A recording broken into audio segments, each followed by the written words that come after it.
ජේසුපීටයි ගොඩක් වෙලාවට නත්තලත් එක්ක සම්බන්ධ වෙලා තියෙන දෙයක් තමයි ශීත ඍතුව.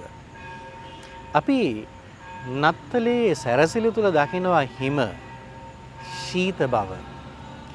ඉතින් මිනිස්සු නත්තල සම්ප්‍රදාය තුල සැමරුවේ මේ ශීත ඍතුව තුල.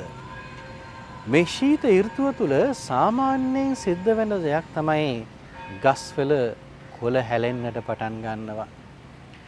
අපි වටපිට බලපුවාම අපිට පේන්නේ මැරුණු ස්වභාවයක්. ඇල් මැරුණු ජීවිත රටාවක්. මේ ගස්වල ඉතුරු වෙලා තියෙන්නේ අතු විතරයි. හැබැයි මේ ඉතුරු වෙලා තියෙන අතු අපිට පණිවිඩයක් ගෙනවා. මොකක්ද? මේ කොළ හැලීමෙන් හැමදේම ඉවර වෙන්නේ නැහැ.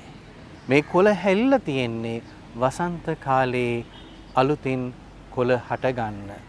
අලුතෙන් දලු දාන්න. ඉතින් මේ ශීත ඍතුවේ ගස්වල කොළ හැලෙනවා වගේ මේ නත්තල් කාලෙත් අපේ ජීවිතේත් සමහර කොළ හැලෙන්නට ඕනේ. මොනවද හැලෙන්නට ඕනේ කොළ කියලා ඔබත් මමත් දන්නවා. සමහර වෙලාවට අපේ ජීවිතවල ඉරිසියාව පිරීලා ඇති. ද්වේෂය පිරීලා ඇති.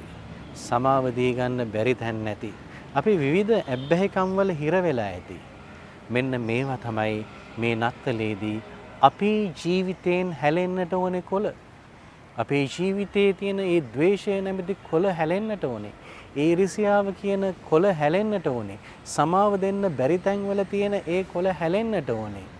අපේ ජීවිතයේ තියෙන විවිධාකාරයේ ඇබ්බැහිකම් අපේ ජීවිතයේ තියෙන පළදු වෙච්ච සම්බන්ධතාවයන් වල තියෙන ඒ කොළ හැලෙන්නට ඕනේ.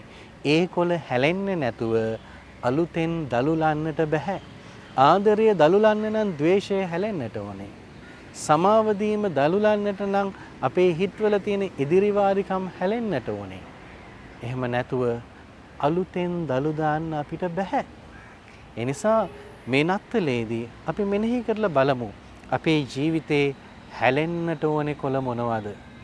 අපේ ජීවිතේ අපි අතහරින්නට ඕනේ පත්‍ර මොනවද? ඒවා හැලෙන්නට ඉඩ දෙන්නට ඕනේ. ගවලෙන ළඟ යේසු බිලිඳාණන් ළඟ මේ කොළ හැලුනොතින් තමයි ප්‍රේමේ දලුලන්නට පුළුවන්. සමාව දීමේ දලුලන්නට පුළුවන්. ආදරේ කරුණාවේ දලුලන්නට පුළුවන්. එහෙනම් අපි අපේ මේ ජීවිතයේ තියෙන හැලෙන්නට ඕනේ කොළ හැලෙන්නට ඉඩ දීලා අලුතෙන් ප්‍රේමේ දලුලන්නට ඉඩ දෙන නත්තලක් බවට මේ නත්තල පත් කර ගනිමු. යේසු පිටයි.